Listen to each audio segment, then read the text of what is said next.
No Super FC de hoje, nós recebemos Rodrigo Caetano, diretor de futebol do Atlético. Obrigada por aceitar o nosso convite, Rodrigo. Olá, Edmar, prazer falar contigo, todos os ouvintes também. Sempre uma honra estar falando com vocês. Rodrigo, vamos começar só falando um pouquinho da rodada, que foi extremamente boa para o Atlético. Obviamente começa do próprio Atlético, né, da vitória dele, mas essa rodada em si, como é que vocês acompanharam? Assim, ela, na verdade, favoreceu no que diz respeito a nós recuperarmos uma rodada que não tinha sido boa para a gente, que foi a última, né? Isso. Que nós não conseguimos vencer o Atlético Goianiense, que por conta disso foi muito importante a nossa recuperação logo a seguir. Então acho que assim, para nós, a nível de campeonato, de competição, mostra realmente que a nossa equipe, mesmo quando tem um tropeço, reage rapidamente. Acho que isso que dá sinais de uma equipe que realmente sabe muito bem o que quer. E óbvio que também, né, os nossos concorrentes diretos, né, não pontuando, nos dá essa condição de distanciarmos um pouco mais. Mas ainda tem muita coisa pela frente. Nós aqui somente estamos mantendo essa regularidade porque a gente tem aqui um lema de que nós temos que fazer o campeonato jogo a jogo. Nem no momento da euforia, nem também no momento em que a gente acaba tropeçando. E nós vamos levar isso até o final da mesma forma. Rodrigo, então explica para o torcedor, porque às vezes a gente mesmo explica aqui, mas ele não entende muito bem. Meio que vocês, comissão técnica, aí, Cuca, você, enfim, todo mundo que está envolvido, vocês fazem um planejamento, né, do mês, daquilo que se tem pela frente, né, dos jogos, o que se pode, o que não se pode, isso faz parte do futebol, né, você olhar tal adversário, aquele outro e tal. Isso é uma forma... acho bastante efetiva de olhar o campeonato de pontos corridos, que na verdade os 3 pontos valem para o Flamengo, os 3 pontos valem para o Cuiabá, os 3 pontos valem para qualquer adversário, é por aí, né?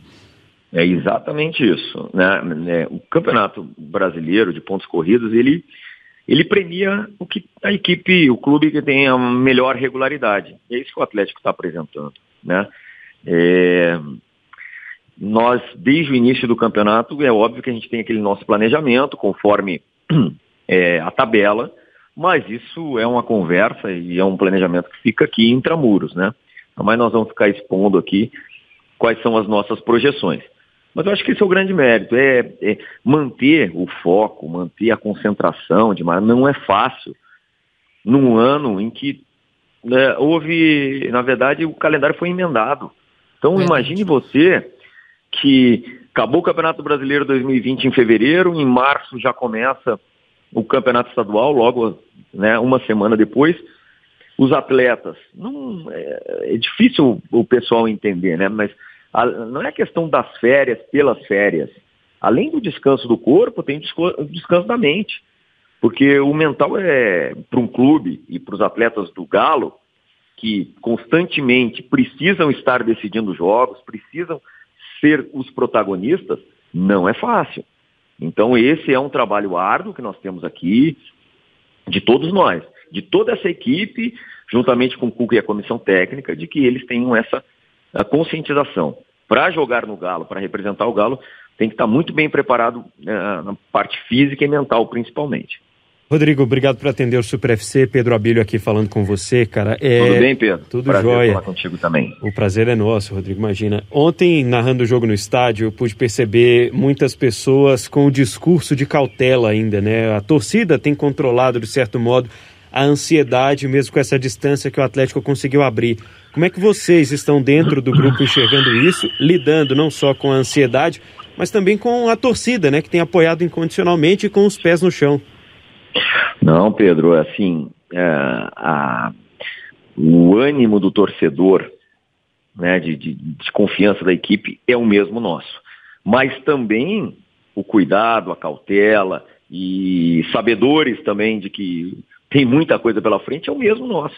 Então eu acho que essa sintonia entre nosso torcedor e a equipe é que realmente vai poder nos levar ao título. Você veja bem como ontem, né, uma fatalidade, né, nós acabamos saindo atrás, e o torcedor, no momento em que nós sofremos o gol, é que cantou mais alto ainda. Então, eu acredito, e nós já conversamos hoje pela manhã aqui, que a busca por aquele empate logo a seguir, além, é óbvio, do talento dos jogadores, da jogada ensaiada do Cuca, e que foi muito bem realizada pelos jogadores, tem um ingrediente decisivo que foi os torcedores acreditarem justamente de que o Galo ia empatar, ia virar o jogo. Então ali foi fundamental. Nós temos mais 6 jogos dentro de casa e nós saímos aqui da cidade do Galo sempre para jogar no Mineirão com muito mais tranquilidade, porque eu sei, e os jogadores sabem, a comissão técnica sabe, que o nosso torcedor vai levar os nossos jogadores nos braços, né? Vai realmente incentivar do início ao fim. Então, eu só peço que eles continuem dessa mesma forma até o último jogo, porque eles têm sido fundamentais nessa nossa caminhada. Rodrigo, falando um pouco dessa questão da torcida, obviamente um time como esse do Atlético, né, tão heterogêneo, com diversos jogadores, com vários tipos de pegada, de jeitos diferentes de lidar com as coisas, né, esse trabalho também que vocês fazem, né, com um grupo que é muito qualificado, mas ao mesmo tempo é tão diferente, é primordial também, né? Como é que vocês trabalham isso? Além de ele é heterogêneo, Dimar, em características. Isso. E também, às vezes, em temperamento. Se você for ver, nós temos jogadores estrangeiros aqui de diversos países sul-americanos. Temos equatoriano, venezuelano, paraguaio, argentino, ou seja, é uma miscigenação total. E eu acho que é dessa forma que as coisas funcionam. Nós temos jovens, nós temos jogadores experientes, e eu acredito muito, né, nessa composição assim, de elenco e principalmente de perfil. E, bom, acho que está aí também um dos grandes, né, méritos, lembrando sempre que esse elenco ele foi construído ao longo do tempo, né? Não foi construído por mim, nem pelo Cuca, isso foi ao longo do período e a gente, né, tem e teve o papel somente de fazer ajustes, e eu acho que é por aí. O Galo tem que mirar sempre ser protagonista. Tomara a Deus que a gente seja protagonista vencendo, né? É isso que a gente espera. Rodrigo, no início quase da temporada, você nos deu uma entrevista e disse o seguinte, que o pessoal cobrava muito e comparava muito o Atlético com o Palmeiras, com o Flamengo, né? Mas que o trabalho, especificamente dessas duas equipes, Flamengo e Palmeiras, já vinha de muito tempo, né? E que o Atlético tinha que ser encarado como um trabalho novo. Como é? Hoje, quando você vê o que está acontecendo em relação ao Atlético, surpreende dentro daquilo que você tem de conhecimento de futebol, que a gente sabe muito? Assim, Mara, pela experiência que tem, por aquilo que eu já vivi ao longo desses quase 19 anos como executivo e mais 13 como atleta profissional, sem dúvida nenhuma que as coisas estão acontecendo numa velocidade muito, muito acima do que era planejado. E explico o porquê. Tanto os trabalhos, né, principalmente do Flamengo, que eu tive uma passagem lá também de quase 4 anos, ela praticamente levou 8 anos, né, 7 anos por aí para conquistar realmente os grandes títulos, né? E foram investimentos, redução de despesa, aumento de receita, uma série de ações, né, melhoria de infraestrutura que levaram o Flamengo a ser referência.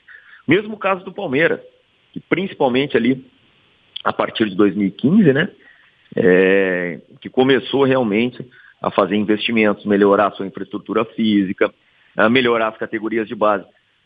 Se você for ver, realmente hoje, né, o Galo, principalmente e decisivamente com a participação dos chamados 4R, né, e agora sob a gestão do presidente Sérgio Coelho e Dr. Murilo Procópio, nós formos avaliar, é tudo muito recente. É tudo muito recente. Óbvio, Edmar, que eu, assim, vislumbrando o futuro, se nós pudermos vencer esse ano um título importante, que estamos na disputa de 2, você também tem muito mais lastro, muito mais tranquilidade para realizar as demais ações nos próximos anos, né? Para que isso não seja algo esporádico, que não seja algo pontual, e que o Galo realmente seja protagonista daqui para sempre. Esse é o objetivo, e vendo esses dois clubes citados por você vê que eles se estruturaram para que justamente eles pudessem competir em altíssimo nível em todas as disputas, né? É isso que a gente espera do Galo também. Ô Rodrigo, e já que as coisas estão acontecendo, né, querendo ou não, um pouco mais rápidas do que o previsto, você já falou isso em entrelinhas ao longo da entrevista, mas eu gostaria de saber do seu sentimento, com a experiência que você acabou de citar. Quando você olha para os jogadores na cidade do Galo, nos estádios, nas viagens, esse grupo, Rodrigo, já que as coisas estão acontecendo um pouco mais rápido, psicologicamente está pronto para ser campeão? Eu acredito que sim, né, por conta daquilo que nós falamos, né, Pedro, antes, que é a questão de nós termos um grupo heterogêneo com vários perfis. Tem jogadores vencedores aqui, jogadores experientes que num momento, né, desse que o campeonato afunila, e na verdade não é só o brasileiro que afunila, né, a Copa do Brasil também. A gente tem um jogo dificílimo quarta-feira em que muitos dão como um jogo jogado. Isso não existe em futebol, não existe. Nós precisamos confirmar nossa passagem para a final. E eu acho que esse elenco está preparado, nós falamos isso o tempo todo, né? Todos que aqui estão têm que mentalizar coisas positivas, mentalizar coisas boas, conquistas, pela possibilidade de marcar a época aí no clube. Então, não vai ser por falta de foco, de comprometimento, de seriedade, de respeito aos adversários, que a gente vai deixar de ganhar. Vamos fazer, como eu disse, um jogo de cada vez, uma decisão de cada vez. Esse é o intuito de todos nós aqui. O bom é que nós todos que estamos envolvidos, né, no trabalho do dia a dia com o Atlético, nos jogos, nas transmissões, o Pedro Abílio aqui narrando e ganhando o Brasil com a própria história do Atlético, tá narrando mais que tudo, viu? Queria te dizer. Que legal. Que legal. Ele é nossa revelação, com muito orgulho. Olha só, ontem eu tive uma experiência muito próxima que me remeteu até a olhar mesmo esse lado. Além de tudo isso que o Atlético está fazendo, ele está criando uma coisa que eu acho que é excepcional, que são os novos ídolos, né? As coisas acontecem, os ídolos do passado, eles têm que ser sempre reverenciados, claro, cada um teve o seu espaço, a sua história, mas o meu sobrinho que tem 6 anos, ontem, ele está fazendo pela primeira vez o álbum do Campeonato Brasileiro. E aí, quando ele tirou a foto, a figurinha do Hulk, ele ficou emocionado. Então, assim, esse novo público que o Atlético também está criando, de torcedor, que se envolve com essa história, isso tudo tem um peso muito grande em termos de futuro da equipe também, né? Perfeito, Maria. E é a nossa missão aqui, né, como gestores do clube, criarmos essa conexão, né, do torcedor, independentemente até da idade, mas principalmente esse jovem torcedor que cada vez mais se identifica com o Galo pelo momento que a gente está vivendo, que ele tenha em quem se inspirar, né? E o mais importante não é o que os jogadores às vezes realizam somente dentro do campo, não é porque o Hulk é um dos artilheiros, não. É pela conexão que ele próprio estabeleceu com o clube também. Exatamente. Que desde a sua chegada, essa questão do respeito ao clube, de entender a história do clube, qualquer profissional quando chega, e eu, na minha função também, eu tenho que fazer rapidamente um estudo e uma interpretação do que é o clube que eu estou chegando, né? A sua história, os seus dilemas, as suas dificuldades, as suas conquistas, entender o perfil do torcedor e principalmente o perfil de atleta desejado por esse torcedor. Então não é por acaso que, né, o elenco foi montado dessa forma. E aí eu poderia te citar outros tantos, né, que você vê na hora, e a gente tem que entender que o Galo é um clube de massa, e um clube de massa, ele exige transpiração, ele exige doação, é assim. Então o atleta tem que chegar aqui sabedor disso, e o Hulk é um exemplo, como você disse, que rapidamente incorporou esse espírito e consegue, além de tudo, passar para os demais, aqueles que chegam, aqueles que aqui estavam. Então é fundamental essa química criada aí entre esses ídolos, jogadores, com o nosso torcedor. Ô Rodrigo, para a gente fechar e até entrar num outro aspecto também, a situação da arbitragem nessa reta final de temporada, houve reclamações, houve aquele episódio, né, da súmula relatada pelo árbitro. E na semana passada o presidente Sérgio Coelho falou aqui da reunião que ele teve com a CBF, enfim, Queria saber se está tudo certo, se você já tem alguma informação com relação a possíveis julgamentos ou punições, o que é que pode acontecer diante daquela súmula e como é que está a sua cabeça para esse restante de temporada aí com relação a isso também. Não, o clube fez o que tinha que fazer, foi lá, registrou as suas insatisfações, registrou o seu descontentamento e quando esse tiver o julgamento, nós vamos fazer a nossa defesa. Eu já apanhei demais, Pedro, da imprensa do centro do país, que de forma antecipada já me julgou e condenou, e eu não vou fazer o mesmo agora, né? Isso tem o fórum correto para ser debatido e para ser discutido isso. Eu estou preocupado é que o Atlético não seja prejudicado, apenas isso. Mas dentro do rito que é sugerido, né? Mandamos sempre em forma de ofício, seja para a ouvidoria, comissão de arbitragem, tudo aquilo que nós entendemos que devemos fazer quando nos sentimos prejudicados, né? Aquilo que é relatado em súmula, infelizmente, na justiça desportiva, a súmula, ela é a verdade absoluta. Mas nós vamos e temos condições de desconstruir isso, e é assim que nós vamos fazer quando tiver julgamento. Em relação daqui para frente, óbvio que nós estamos atentos para que não sejamos prejudicados, a gente nunca imagina que haja má fé, mas a gente quer os melhores árbitros e os mais competentes nos nossos jogos, bem como nos jogos dos nossos adversários, nada além disso. Bacana, Rodrigo. Cada vez que a gente conversa com o presidente, que conversa com você, que conversa com o Cuca, a gente tem sempre a noção de que por que o Atlético está nesse momento. São extremamente profissionais, com uma visão realista, né, do que está acontecendo, além da competência que vocês têm de ter juntado esse grupo todo, né? A gente sabe que não é fácil, são várias opiniões diferentes, mas que vocês têm ultrapassado isso tudo e fazendo com que o Atlético chegue da forma como está chegando e até mais antecipado do que se imaginava. Então, leve os parabéns da Super, de toda a equipe. A gente está aqui ligadíssimo nas nossas narrações, nas transmissões, passando todo dia para o pessoal que é difícil, é complicado, mas que o Atlético tem um caminho aí de amadurecimento, de história, de um trabalho muito forte de vocês, viu? Parabéns. Muito obrigado, Mara. Obrigado pelas palavras de carinho, de apoio. Obrigado você, Pedro, também. E obrigado vocês por também levarem emoção para o nosso torcedor, né? Transmitirem a emoção para o nosso torcedor. Essa reta final vai ser fundamental. Talvez não, com certeza, o maior reforço entre todos foi realmente nós temos torcedor de volta no Mineirão. Isso aí tem feito uma diferença absurda, como eu relatei ontem, principalmente. Então, assim, que esse nosso reforço esteja cada vez mais ao nosso lado e em maior número. Tá bom, gente? Muito obrigado pelo espaço também, obrigado pela oportunidade de falar com toda a massa atleticana aí e que eles sigam acreditando e apoiando esses jogadores. Tá bom? Valeu, um grande abraço a demais. todos vocês.